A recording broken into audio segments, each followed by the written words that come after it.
Damu was woken up at 3:30 a.m. With his eyes still gummed with sleep, he buttoned a shirt and followed his father.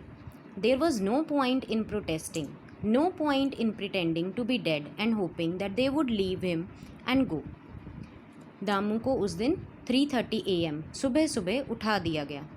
With his eyes still गम्ड, उसकी eyes में अभी भी नींद थी. उसने अपनी shirt उठाई, पहनी और अपने पापा के पीछे चलने लगा. फॉलोड मीन्स पीछे चलने लगा.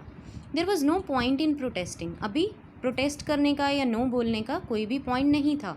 और ये भी प्रिटेंड मीन्स एक्टिंग भी नहीं की जा सकती थी कि वो डेड है और उसको छोड़ दिया जाए और जाने दिया जाए. क्यों? Because the family council had decided that they would have to be firm with him to make him responsible. क्योंकि फैमिली ने डिसाइड किया था कि this time they are going to be firm, they are going to be strict with him, ताकि वो responsible बन जाए. A sample of it was the attempt to teach him his vocation. और उसका एक सैम्पल ये था कि वो चाहते थे कि अब वो अपने वोकेशन मीन्स अपने ट्रेड के बारे में, अपने प्रोफेशन के बारे में सीख ले. That was fishing. By taking him fishing at the unearthly hours that fisherman are use to, ताकि उसको सुबह सुबह जिस टाइम पे फिशरमैन जाते हैं उस टाइम पर उठाकर उसे फ़िशिंग करनी जो है वो सिखाई जाए. It was pitch dark outside, but there was a lot of hustle and bustle on the seashore, with boats being dragged and lanterns dancing in the dark as the fisher folk walked around. बाहर pitch dark था, means जब हम कहते हैं बहुत ज़्यादा अंधेरा था, लेकिन सी शोर के ऊपर बहुत ज़्यादा हसल एंड बसल मीन्स वहाँ पर काम हो रहा था, आवाज़ें आ रही थी, तो वहाँ पर बहुत शोर था. With boats being dragged and lanterns dancing in the dark, जो लाइट थी, लैटन्स थे जो लाइट आ रही थी, वो ऐसे लग रहा था जैसे डार्क में डांस कर रही हो, क्योंकि फिशरमैन जो हैं वो बाहर और अंदर जा रहे थे. The light of the lanterns had set Damu off. अब उसी लाइट की वजह से दामू फिर से अपनी डे ड्रीमिंग में चला गया. The cave was lit by a light that seem to come from the mountain of coins that were piled up. अब उसे लग रहा था कि ये एक केव में है वो, और वो जो केव में लाइट आ रही है वो किसकी है? Mountain of coins. कॉइन्स वो क्यों बोल रहा है? Because the light was golden, और अब उसे लग रहा है कि सोने के सिक्के हैं जिनकी लाइट मुझे दिखाई दे रही है, और उनको पाइल्ड अप मीन्स उनका ढेर लगा हुआ है.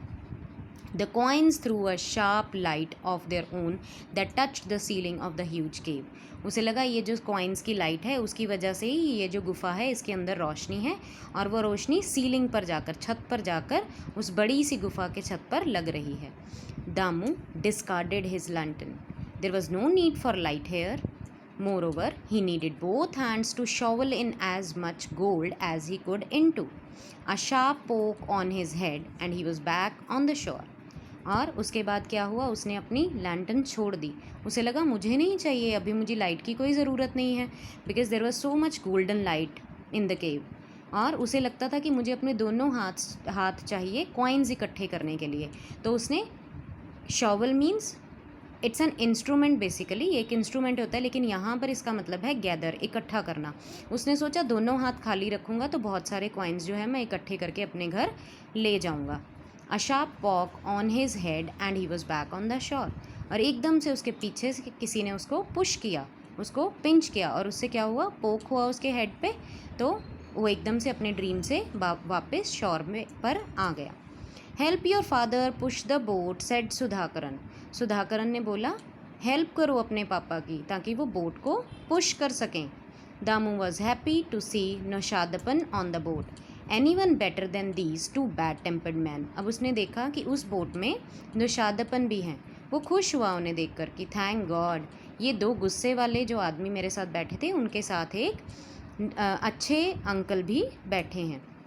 They rode far into the sea, much to the surprise of Sudhakaran and Arvindan. Damu rode very well. लेकिन वो उसके बाद क्या हुआ? वो बहुत आगे समुद्र में चले गए जब, तो अरविंदन और सुधाकरन ने देखा कि जो दामू है वो बहुत अच्छा रो कर रहा है. रो मीन्स बोट को चलाना. तो वो सरप्राइज हो गए. Little did they realise that Damu was participating in a snake boat race. He was neck to neck with the boat from the other district, and it was a matter of life and death to him if he won. अब उनको ये नहीं पता था कि जो दामू है वो अभी भी अपनी डे ड्रीमिंग में है, और डे ड्रीमिंग में वो क्या कर रहा है, वो पार्टिसिपेट कर रहा है एक स्नेक बोट में, जिसमें उसको लग रहा है कि वो अदर डिस्ट्रिक्ट से जो लोग आए हैं उनके साथ neck to neck, means he is in a competition with them. तो उसको ऐसे लग रहा था कि वो इनके साथ कॉम्पिटिशन कर रहे हैं, and it was a matter of जीने मरने का सवाल है उसके लिए। It was a matter of life and death, जीने और मरने की बात थी उसके लिए। इफ़ ही वन, अभी वो सोच ही रहा था। So students, mark till here, and we will do the rest of the pages in the next class. Till then, stay home, stay safe. Thank you.